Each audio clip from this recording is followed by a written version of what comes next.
తారక్, నేను చేసింది కరెక్టే కదా? పిల్లలు నన్ను ప్రశ్నలు అడిగినప్పుడు ఏం చెప్పాలో నాకు అర్థం కాలేదు. గుండె తరుక్కుపోయింది. వాళ్ళు ఏమేం తప్పులు చేసినా మనవాళ్లే కదరా. కరెక్ట్ తాతయ్య మీరు చెప్పింది. వీళ్ళందరినీ క్షమిస్తున్నప్పుడు మీకున్న ఆ గొప్ప మనస్సు మా అమ్మ నాన్న విషయంలో ఎందుకు లేదు?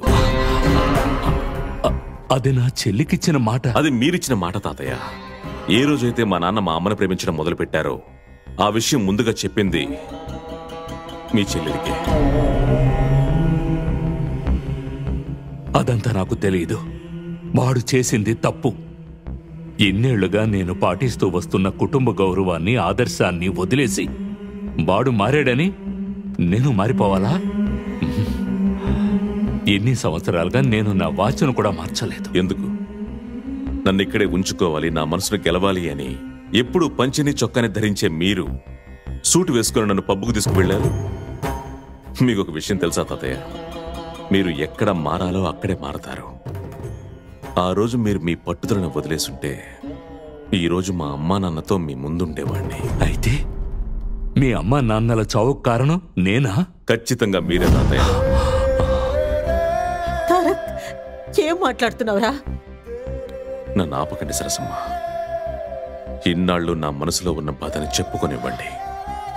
అది యాక్సిడెంట్ రా. అయ్యుండొచ్చు. ఆ రోజు వాళ్ళు అలా బాధతో బయటికి వెళ్ళి అలా జరగడానికి కారణం ఎవరు తాతయ్య?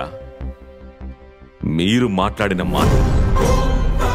మీరు ప్రతిసారి నా పుట్టినరోజు నాడు ఫోన్ చేస్తే నేను ఆ కాల్ని రిసీవ్ చేసుకోను. అది ఎందుకు తెలుసా? ఆ రోజు మా అమ్మ నాన్నలకి తిరిగి పెడుతూ ఉంటాను. నేను పుట్టింది, మా అమ్మ నాన్న చనిపోయింది ఒకే రోజు తాతయ్య. మీకు మా నాన్న మీద ఎంత కోపం ఉన్నా కూడా ఆయన ఫోటోని బయట పారేయకుండా వార్డ్రోబ్ లో పెట్టుకున్నారుగా. ఇక మా అమ్మని మీరు ఎప్పటికీ యాక్సెప్ట్ చేయరు కూడా. తాతయ్య, మీరు ఎప్పుడు ఈ ఫోటో చూపించి చెప్తూ ఉండేవారు, దిస్ ఈజ్ మై ఫ్యామిలీ అని. Perfect. This is your family. ఇక్కడ నేను గాని, మా నాన్న గాని, మా అమ్మ గాని ఉండడానికి అవకాశమే లేదు.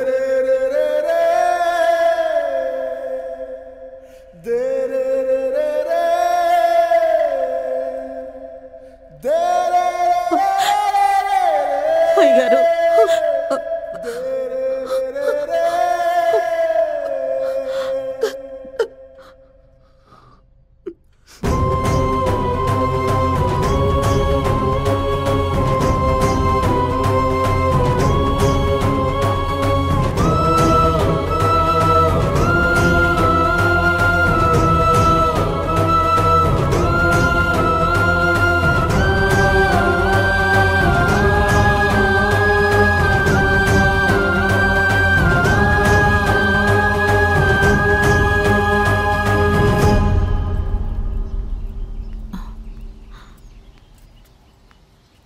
నీతో కొంచెం మాట్లాడాలి.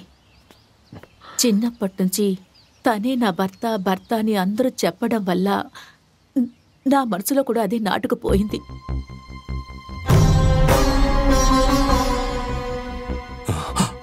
తాతయ్య దగ్గర నేను మీ నాన్న ప్రేమ విషయం గురించి చెప్పలేదు.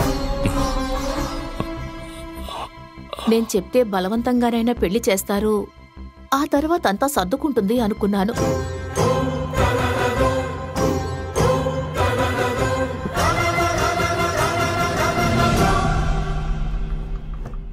కానీ అది అలా జరగలేదు. జరిగిన విషయం అది.